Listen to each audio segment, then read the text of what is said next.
on n'est pas face à une technologie qu'il faut mettre à la poubelle.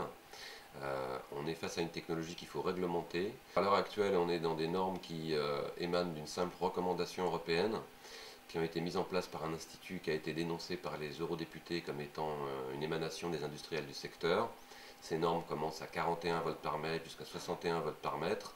Or, la science réelle, c'est-à-dire les gens qui sont indépendants et pas financés par l'industrie, non seulement ont prouvé que c'est dangereux, mais qu'à une certaine dose, un certain niveau, il n'y a plus de soucis sanitaires constatés.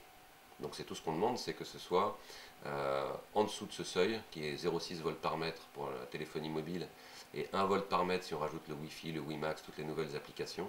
Et est-ce qu'il y a certains pays dans lesquels ces normes-là sont appliquées? Alors pour l'instant, le bon élève en Europe, c'est la ville de Valence, où le Wi-Fi et la téléphonie mobile n'ont pas le droit d'excéder un seuil de 1 volt par mètre, et où il y a des sondes de mesure en continu, ce qui permet de vérifier en permanence qu'on ne dépasse pas cette exposition. Le téléphone et le Wi-Fi ils marchent sans aucun problème. Il y a eu dans le passé la ville de Salzbourg en Autriche qui avait appliqué le 0,6 volts par mètre, ça marchait très bien, ça a été dénoncé unilatéralement par les opérateurs de téléphonie du lieu.